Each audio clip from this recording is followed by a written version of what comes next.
Its mission is to improve the behavior, health of children, families, and community to live a healthier, happier life. Certified behavioral analyst Crystal Henderson with Heart of Behavior is here to talk about the organization, plus explain how applied behavior analysis works. Let's start with that, if you don't mind, because both Chris and I were like, applied behavioral what? So what is it exactly? Applied behavior analysis is a science of animal and human behavior, and it's often misconcepted as a therapy that's only done like in a specific room or at a specific time and at a table a lot of times is how it's misconceived. But actually it's a science that we're all practicing every day.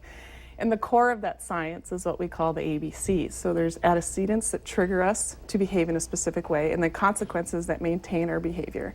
So for example, antecedents can be a stop sign. Stop sign triggers you to stop. Antecedents can be a person. You know to behave much differently in front of your boss versus your significant other. Same thing with children, often figure out very quickly who follows the rules and who doesn't. And a lot of times with our grandparents, we learn quite quickly what we could get away with versus our parents, and vice versa. And then also environments trigger us to respond a specific way. So for example, church versus a basketball or sporting event, to behave much differently. And then our behavior that we engage in depends on if we get what we want and or need, we're more than likely to repeat that cycle. So every day we're always practicing those antecedent behavior consequence type situations throughout our whole day. So is it kind of the Pavlov dog thing where you can Yes. condition it too? Is it? Yes. So that's basically what we do is that we come in and any behavior we want to change, we need a replacement behavior.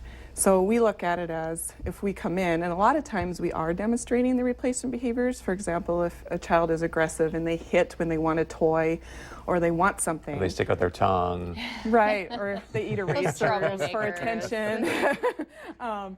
That we look at, do they always engage in hitting to get what they want or need? And if they don't, that tells us that they technically have the skill, the replacement behavior, meaning they know how to get attention appropriately, whether it's tapping your shoulder, saying your name, or asking for the toy. Then we know that we just need to change that consequence so it's more motivating and reinforcing to engage in the replacement behavior versus the disruptive behavior or the inappropriate behavior. And then if it's a skill deficit, we determine if they never ask for attention appropriately, meaning they never say a person's name or tap their shoulder, then we know that it's a skill deficit and it's something that we need to teach them. And a lot of times our children with autism who lack social skills often need to be taught those very specific social skills. Right. And I'm sure as a parent too, okay, what kind of help do we need? Is this normal behavior or is it something where we're going to need someone to step in as well? So we'll continue this topic when we come back after a quick break.